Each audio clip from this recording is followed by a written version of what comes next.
Hi hello viewers welcome to ఆకాశం Andhra news. ఒక news అండి. దేశంలోనే lucky CM Chandrababu, luckiest state Andhra Pradesh. దేశంలో లక్కీయెస్ట్ సీఎం చంద్రబాబు నాయుడు గారంట. అసలు లక్కీయెస్ట్ స్టేట్ ఏపీ అంట. అసలు ఏంటో చూద్దాం.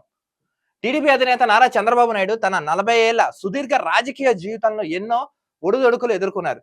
నిజంగా ఈయన అంటే ఒక 4 దశాబ్దాల పాటు రాజకీయంలో తనకంటూ ఒక సముచిత స్థానాన్ని కల్పించుకున్నారు చంద్రబాబు నాయుడు గారు. ఈ క్రమంలో ఆయన ఎన్నో విజయాలు, అపజయాలు ఎన్నో చూశారు. బట్ దేనికి స్పందించకుండా ఆయన నిలకడగా నిలబడ్డారు. ఒకనొక దశలో ఎన్డీఏ కన్వీనర్ గా చక్రం తిప్పిన బాబు ఆ తర్వాత వరుసగా 2 పరాజయాలు ప్రతిపక్షానికి పరిమితమయ్యారు. ఆయన ఎంత ఎత్తు ఎదిగారో అంత కింద డౌన్ ఫాల్ కూడా అయ్యారు. వచ్చినప్పుడు ఆనందపడలేదు, డౌన్ ఫాల్ ఉన్నప్పుడు బాధపడలేదు. బట్ తనకంటూ ఒక సముచిత స్థానాన్ని కేంద్రంలో ఆయన ఏర్పరచుకున్నారు. ఆ తర్వాత ఏపీలో అధికారంలోకి వచ్చిన, కేంద్రంలో చేరిన, ఆశించిన స్థాయిలో నిధులు రాబట్టుకోలేకపోయారు. ఏపీలో అధికారంలోకి వచ్చిన తర్వాత కూడా వీళ్ళు బీజేపీతో గతంలో ఉన్నారు. బట్ 2014 ఎలక్షన్స్ లో మీరు చూడండి, ప్రత్యేక హోదా తీసుకొస్తాను నరేంద్ర మోడీ గారు తిరుపతి సాక్షిగా ఆయన చెప్పారు. బట్ వాళ్ళు ఇవ్వలేదు. సో వాళ్ళ మీద ఆయన పోరాటం చేశారు, గొడవ పడ్డారు, బయటకు వచ్చారు చంద్రబాబు నాయుడు గారు. 2019 ఎన్నికల్లో ఘోర ఓటమితో నిరాశకు లోనయ్యారు. 24 ఎన్నికల అఖండ విజయాన్ని సాధించిన బాబుకు చాన్నాళ్ళ తర్వాత మళ్ళీ టైం వచ్చింది. 2019లో చిత్తుగా టీడీపీ ఓడిపోయింది. అప్పుడు ఏంటంటే జనసేన విడిగా పోటీ చేసింది, టీడీపీ విడిగా పోటీ చేసింది, బీజేపీ విడిగా పోటీ చేసింది. ముగ్గురు ఓడిపోయారు. జగన్మోహన్ రెడ్డి సీఎం అయిపోయాడు. గతంలో కేంద్రంలో చక్రం తిప్పిన టీడీపీ అధినేత 20 ఏళ్ల పాటు ఆశించిన స్థాయిలో దక్కని ప్రాధాన్యం. మరోసారి కేంద్రంలో కింగ్ మేకర్ అవుతున్న చంద్రబాబు. కేంద్రంలో కింగ్ మేకర్ నారా చంద్రబాబు నాయుడు గారు. ఇవాళ ఇండియన్ పాలిటిక్స్ లో లక్కీయెస్ట్ ఫెలో ఎవరైనా ఉన్నారంటే ఒకరు టీడీపీ అధినేత చంద్రబాబు నాయుడు, మరొకరు బీహార్కు చెందిన జేడీయూ అధినేత నితీష్ కుమార్. లక్కీయెస్ట్ సీఎంస్ వీళ్ళిద్దరు. నితీష్ కుమార్ ఒకటి జేడీయూ నుంచి, ఆయన టీడీపీ నుంచి నారా చంద్రబాబు నాయుడు గారు. ఎన్డీఏ కూటమి ప్రభుత్వాన్ని ఏర్పాటు చేయాలంటే వీరిద్దరే కీలకం. ఏపీ ఎన్నికల్లో 17 లోక్సభ స్థానాల్లో పోటీ చేసిన టీడీపీ కేవలం మాత్రమే ఓడి 16 స్థానాలు కైవసం చేసుకుంది. 17 సీట్స్ పోటీ చేస్తుందంట లోక్సభలో టీడీపీ. బట్ ఒక్క సీటు మినహా 16 స్థానాలు టీడీపీ గెలుచుకుంది. నితీష్ కుమార్ హ్యాండ్ ఇచ్చిన చంద్రబాబు తమతో ఉంటే చాలు, ఎన్డీఏ సర్కారు పాలన సాఫీగా సాగిపోతుంది. ఒకవేళ నితీష్ కుమార్ హ్యాండ్ ఇచ్చినా కూడా టీడీపీ సపోర్ట్ ఉంటే కేంద్రంలో గవర్నమెంట్ ఫామ్ చేసి హ్యాపీగా వెళ్ళిపోసిన ధీమాతో ఎన్డీఏ వాళ్ళు ఉన్నారంట. 2019 ఎన్నికల్లో కేవలం 23 సీట్లకు 3 లోక్సభ స్థానాలకు మాత్రమే గెలుచుకున్న టీడీపీ 5 ఏళ్ల పాటు తీవ్ర గడ్డు పరిస్థితి ఎదుర్కొంది. నిజంగా 2019లో వీళ్ళు ఓడిపోయినప్పుడు అసలు అసెంబ్లీలో ఎలాంటి మాటలు మాట్లాడకూడదో, చూడకూడదో, చెప్పకూడదో, అనకూడదో అలాంటి మాటలన్నీ అసెంబ్లీలో చవి చూశారు నారా చంద్రబాబు నాయుడు. 2024 ఎన్నికలకు ముందు జనసేన బీజేపీతో కలిసి కూటమిగా ఏర్పడడం టీడీపీకి కలిసి వచ్చింది. 2014లో వీళ్ళు ఏం చేస్తారంటే కూటమి దిశగా ఏర్పడి ప్రభుత్వాన్ని ఫామ్ చేశారు. సో అది వాళ్ళకి లక్కీగా కలిసి వచ్చింది.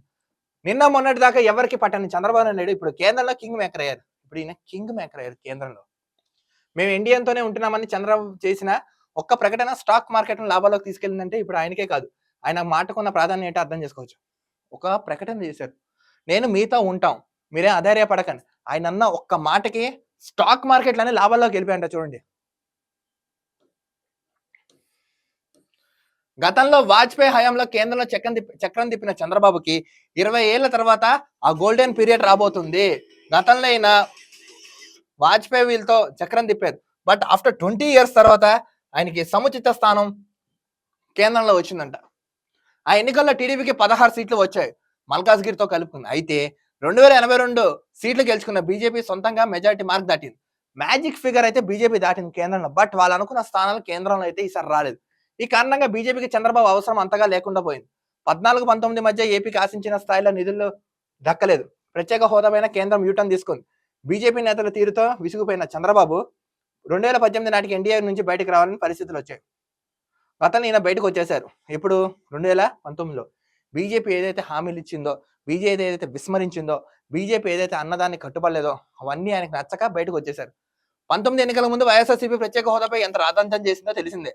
మాకు 25కి 25 సీట్లు ఇస్తే కేంద్రం మెడలో ఉంచుతాం, ప్రత్యేక హోదా సాధిస్తామని జగన్ పదే చెప్పారు. జగన్మోహన్ రెడ్డి పాదయాత్రలోనూ సభల్లోనూ ఎన్నో చెప్పారు. 25కి 25 ఎంపీ సీట్లు మాకు ఇవ్వండి, ప్రత్యేక హోదా ఎందుకు రాదో చూస్తాం, ఢిల్లీ వెళ్ళి మెడలు ఉంచుతా అని చెప్పి ఈయన రాత్రి మెడలు ఉంచేవాడు. అక్కడికి వెళ్ళి అలా ఇర్రపని చేసాడు. అంటే గల్లీ పరువుని ఢిల్లీలో తాకెట్టాడు జగన్మోహన్ రెడ్డి. ఆయన ఆశించినట్లే ప్రజలు 22 సీట్లు కట్టబెట్టారు.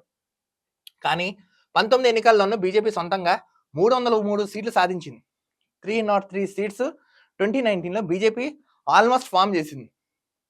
జగన్ కు మెడల్ వంచే అవకాశం లేకుండా పోయింది. దీంతో ఆయన ఢిల్లీ వెళ్ళినప్పుడు వెళ్ళిన కేంద్ర పెద్దలను రిక్వెస్ట్ చేయడానికి పరిమితం అయ్యేవారు.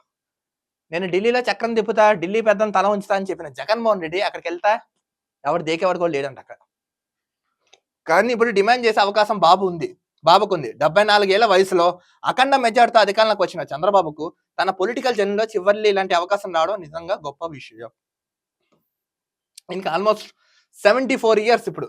ఈ 74 ఇయర్స్ లో ఈయనకి ఇది రావడం అంటే నిజంగా హ్యాట్రిక్ అనే చెప్పొచ్చు. ఎందుకంటే గతంలో వీళ్ళిద్దరు ఎన్ని ఫామ్ చేసినా, ఎన్ని అవకాశాలు ఇచ్చినా, ఎన్ని చేసినా సముచిత స్థానాన్ని బీజేపీ ఇచ్చినట్టుగా ఇచ్చి వెనక్కి తీసుకుంది. బట్ ఈసారి ప్రభుత్వంలో ఈయన పాత్ర ఎంతో ముఖ్యంగా ఉండబోతున్నాయి. ఆంధ్ర రాష్ట్రానికి ప్రత్యేక హోదా ఎందుకు రాదో, ఎలా రాదో నేను తీసుకొస్తాను గ్యారంటీ ఇస్తున్నారు. నిజంగా లక్కీయెస్ట్ మెంబర్ సీఎం ఉన్నారంటే ఈయనే. ప్రత్యేకంగా లక్కీయెస్ట్ స్టేట్ ఉందని ఆంధ్రానే మనం చెప్పుకోవచ్చు. ఇది ఒక మనకు గర్వించదగ్గ విషయం. చూద్దాం వీళ్ళు ఎలా చేస్తారో.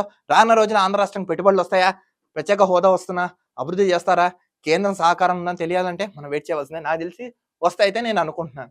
చూద్దాం ఏం జరుగుతున్నాం. మరో వీడియోతో కలుద్దాం. అంతవరకు చూస్తున్నాండి ఆకాశం Andhra news. This is Dilip signing off.